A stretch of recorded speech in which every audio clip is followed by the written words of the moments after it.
Halo para pendengar, dimanapun kalian berada, balik lagi ke konten pembahasan Overlord. Kali ini gue tertarik untuk ngebahas crossover Overlord dengan game Konosuba. Jadi buat yang gak tahu nih, game Konosuba Fantastic Days yang versi global sekarang lagi kolaborasi dengan ReZero, dan yang versi Jepang sekarang lagi kolaborasi dengan Overlord. Nah, gue nemu channel bernama RK Anime yang mentranslasikan dialog Konosuba versi Jepang, dan setelah gue ikutin, ternyata ceritanya cukup menarik untuk gue bahas di sini. So ini dia cerita kenapa Ainz bisa terkirim ke dunia Konosuba.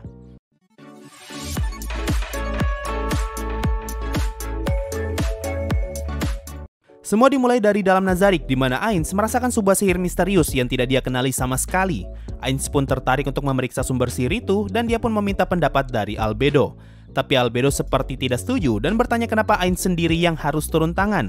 Ainz pun membalas, "Jangan khawatir, aku sebenarnya sedang bosan." Nah, karena perkataan Albedo tadi, Ainz pun mengajak Shaltir, Albedo dan juga Hamsuke untuk menemani dirinya mengecek sumber sihir itu.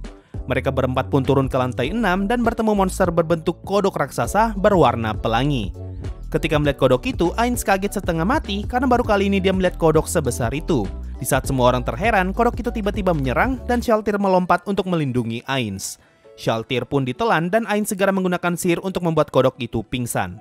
Tapi setelah Ainz memeriksa mulut kodok itu, ternyata Shaltir sudah hilang entah kemana.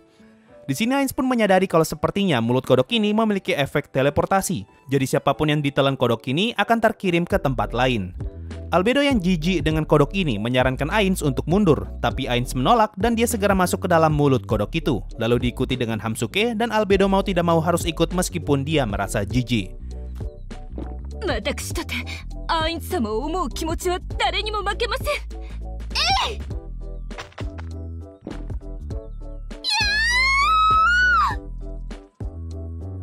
Setelah tersadar, mereka bertiga tiba-tiba terkirim ke tempat yang sangat asing. Hamsuke pun bergegas untuk memeriksa sekitar, dan dia berkata kalau ekosistem di tempat ini sangat berbeda dengan hutan yang pernah dia tinggali sebelumnya. Ainz juga menyadari kalau dia tidak pernah melihat tempat seperti ini ketika dia masih bermain di Yggdrasil.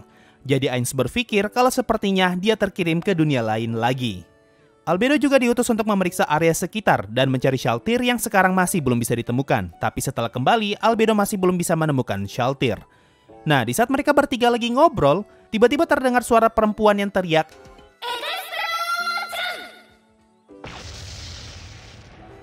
Setelah mendengar ledakan itu, mereka pun memutuskan untuk memeriksa asal ledakan itu. Barulah dari sini kita diperlihatkan Kazuma dan Megumin yang sedang melakukan rutinitas harian mereka, yaitu menilai sihir explosionnya Megumin. Di tengah obrolan, Ainz tiba-tiba masuk dan memuji sihir ledakannya Megumin. Lalu dengan santainya, Ainz ngomong kalau mereka lagi kesulitan dan membutuhkan informasi dari orang lokal. Nah, di sini masalahnya nih, di anime Konosuba, mayoritas penduduknya adalah manusia, apalagi di kota Axel. Jadi, ketika Ainz yang tiba-tiba muncul dan memotong obrolan, tentu bakal ngebuat Kazuma takut setengah mati. Tapi di lain sisi, Megumin malah terpesona dengan penampilan Ainz, dan dia ngomong ke Kazuma kalau mereka harus bisa berteman dengan Ainz. Singkat cerita, Ainz mendapatkan informasi tentang di mana mereka berada saat ini, dan semua member Overlord sama sekali nggak ada yang pernah mendengar nama kota Axel. Sekarang giliran Kazuma yang bertanya, dan Ainz menjawab dengan berkata kalau mereka berasal dari makam bawah tanah Nazarik. Dari sini Ainz semakin yakin kalau mereka sepertinya terkirim ke dunia lain lagi. Tapi tanpa sadar, Ainz ngomong kalimat tadi dengan cukup keras, dan Kazuma pun berpikir kalau sepertinya Ainz adalah seorang reinkarnator sama seperti dirinya. Albedo kemudian ngomong kalau mereka terkirim ke sini akibat ulah monster kodok berwarna pelangi, dan Ainz menambahkan kalau mereka sedang mencari seseorang yang hilang semenjak ditelan kodok itu. Nah, dari sini Megumin dan Kazuma mulai berbisik dan menyadari kalau mereka berdua adalah pelaku di balik lepasnya monster kodok itu. Ini karena mereka secara tidak sengaja telah merusak sebuah segel di dalam reruntuhan kuno. Menyadari hal ini, Kazuma pun pura-pura tidak bersalah dan menawarkan diri untuk membantu Ainz. Scene pun berpindah ke dalam mansion dan Kazuma memperkenalkan Ainz dan yang lainnya kepada Darkness dan Aqua. Tapi tiba-tiba Aqua malah menyerang Ainz dengan menggunakan Sacred Turn Undead, mirip-mirip dengan yang ada di Isekai Quartet. Nah, kalau di Isekai Quartet, Ainz seperti kesakitan ketika terkena Turn Undead. Tapi di game Konosuba ini, Ainz sama sekali tidak terkena efek apa-apa meskipun dia diserang dengan Sacred Turn Undead. Lalu Aqua ngomong alasan kenapa sihirnya tidak efektif karena Ainz bukanlah undead dari dunia ini. Masih sama seperti di Isekai Quartet, di sini Ainz juga menyadari kalau Aqua sepertinya bukanlah manusia. Nah, ini yang gue suka nih, konsistensi. Mau di Isekai Quartet atau dimanapun, Ainz akan tetap jadi orang yang selalu sadar kalau Aqua adalah Dewi. Kenapa? Karena di Overlord, Ainz sempat melakukan eksperimen untuk mencari tahu apakah ada eksistensi dewa di New World. Jadi bisa dibilang, Ainz selalu memikirkan kemungkinan kalau bisa saja ada sosok yang disebut dewa. Ainz pun mulai ngobrol dengan Darkness dan terjadi percakapan yang cukup profesional di antara mereka berdua. Mulai dari Ainz yang minta tolong untuk dicarikan kodok pelangi agar mereka bisa kembali, dan Darkness yang minta maaf karena sejak awal merekalah yang merusak segel monster itu. Ainz juga sekalian ngomong kalau mereka sedang mencari seorang perempuan bernama Shaltir yang adalah vampir dengan pakaian berwarna hitam. Tapi di saat lagi ngobrol, lagi-lagi Aqua mau gunain Sacred Throne Undead dan untungnya berhasil dihentikan oleh Kazuma.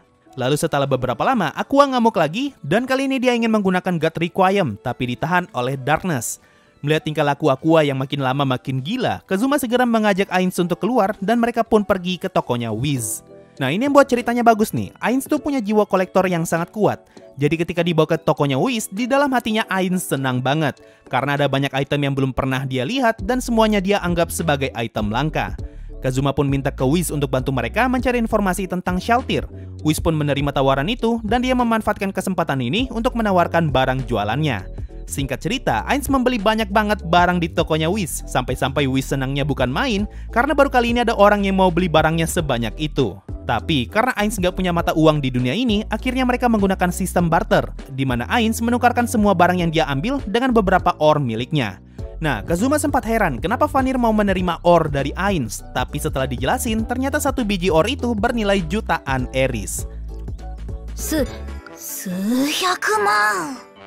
Ainz pun membalas obrolan itu dengan ngomong kalau dia sangat suka item langka dan akan menambahkan semua itu ke dalam koleksinya. Kalau saja Whis mempunyai God item, Ainz sama sekali tidak ragu untuk menukarnya dengan perhiasan yang dia miliki. Mendengar tawaran itu, Vanir langsung ngomong kalau perhiasan milik Ainz kurang lebih akan bernilai 10 juta eris. Karena hal ini, Kazuma langsung menyadari kalau Ainz adalah tambang uang. Kazuma pun menawarkan senjata bernama Demon Sword Gram dan item bernama Goddess Feather Mantle, yang kalau nggak salah, ini adalah selempang pink yang selalu Aqua gunakan. Nah, mendengar nama Dewi di sebuah item, tentu Ainz jadi sangat tertarik dan penasaran seperti apa efek dari item itu. Cuma sayangnya, kita nggak tahu nih apakah Kazuma beneran ngejual item-item tadi. Beberapa hari pun berlalu dan sekarang mereka berada di dalam guild. Di sini terungkap kalau mereka sempat menjalankan beberapa quest bersama-sama sekaligus untuk mencari Shaltir. Nah, di saat menjalankan quest, lagi-lagi Aqua mencoba menyerang Ainz dan kali ini dia menggunakan God Blow. Tapi tetap saja skill Aqua tidak berdampak apa-apa.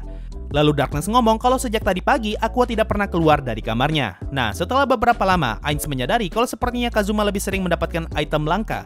Megumin pun merespon dan ngomong kalau Kazuma adalah petualang dengan kelas terlemah, tapi stat keberuntungannya sangat tinggi. Mendengar hal ini, Ainz jadi tertarik untuk mengajak Kazuma bergabung ke Nazarick. Lalu tiba-tiba Aqua datang dan dia ngebawa 2 buah baju, yaitu bajunya Albedo dan bajunya Ainz. Jadi selama ini, ternyata Aqua berdiam diri di dalam kamar karena dia lagi ngejahit baju. Hal ini dia lakukan karena Megumin terus-terusan ngomong kalau bajunya Ainz itu keren dan dia kepengen pakai baju itu. Tapi Aqua nggak mau mereka menggunakan baju pemberian dari Undead, makanya dia ngejahit sendiri baju itu. Singkat cerita, Darkness pun diberikan bajunya Albedo dan Kazuma diberikan bajunya Ainz. Sedangkan Megumin gak dapat apa-apa padahal dia adalah orang yang minta baju itu. Karena pakaian ini, perhatian para petualang jadi terpusat ke Kazuma dan dia sangat senang dengan semua perhatian yang dia dapatkan. Nah, dari sini Kazuma akan menyebut dirinya sebagai Kazuma All Gone. Di tengah obrolan, Mbak-mbak guild pun datang dan ngasih tahu kalau mereka berhasil menemukan lokasi Shaltir. Tapi masalahnya, Shaltir ditemukan dalam kondisi sedang mengamuk. Semua orang pun bergegas ke lokasi yang dimaksud dan terdengar teriakan dari monster berbentuk tomat. Ternyata Shaltir lagi ngamuk dan menyerang para tomat itu. Singkat cerita, di sini mereka sedang ngobrolin tentang kekuatannya Shaltir dan Ainz menjelaskan tentang skill Blood Frenzy. Ini adalah skill yang akan aktif jika Shaltir terkena banyak darah. Nah, Albedo bingung nih, kenapa bisa Blood Frenzy-nya Shaltir aktif padahal di sini hampir tidak ada monster lain selain tomat. Sampai akhirnya mereka sadar kalau sepertinya Shaltir mengira cairan tomat sebagai darah. Di saat mereka ingin menyerang Shaltir, tiba-tiba Aqua malah menyerang Ainz dengan God Blow, tapi untungnya serangan itu meleset. Cuma karena hal ini, perhatian Shaltir pun teralihkan dan Shaltir mulai menyerang mereka. Pertarungan pun terjadi antara Shaltir melawan party Kazuma dan juga partinya Ainz. Singkat cerita, Shaltir pun sadar setelah terkena Fallen Down dan Explosion. Ainz pun menjelaskan apa yang terjadi dan Shaltir meminta maaf atas semua keributan yang telah dia lakukan. Nah, setelah dari sini terjadi time skip beberapa hari dan akhirnya mereka berhasil menemukan kodok pelangi. Setelah dikalahkan, tiba-tiba muncul cahaya yang mengelilingi para member Overlord dan ini menjadi pertanda kalau mereka akan terkirim kembali ke dunia asalnya. Semua karakter kita pun mulai mengucapkan salam perpisahan dan Ainz mengurungkan niatnya untuk merekrut Kazuma karena dia merasa kalau Kazuma jauh lebih dibutuhkan di dunia ini. Dan akhirnya crossover Overlord dan Konosuba pun berakhir. Sebenarnya sih masih ada beberapa side story lagi di gamenya, tapi nanti gue lihat dulu deh apakah ceritanya menarik untuk diikuti atau tidak. Andaikan ceritanya menarik dan cukup panjang, mungkin akan gue buat part 2-nya. Nah, beberapa bulan yang lalu, game Tensura King of Monster juga sempat kolaborasi dengan Overlord. Mungkin di antara kalian ada yang tahu channel yang nge-upload story tentang kolaborasi itu. Kalau tahu, tolong komentar di bawah dan akan gue coba tonton story-nya. Kalau menarik, gue akan buat konten seperti ini lagi. Makasih semua yang sudah mendengarkan sampai di titik ini. Sampai jumpa di video berikutnya. Dan bye-bye. Sebelum masuk Saweria, gue ucapkan terima kasih banyak untuk para petualang Adamantite di bulan ini, yaitu sang Adamantite pertama, El Nino Savelli, dan Our Lord Nigredoven. Yo, waktunya Saweria, ada dari Savelli El Nino. Bang, udah bahas di drama apa belum? Tolong dibahas kalau berkenan bang, terima kasih. Nanti gue coba bahas deh, tunggu aja. So, itu tadi dari Saweria, makasih semua yang sudah donasi dan gabung jadi membership. Thanks a lot, and bye-bye.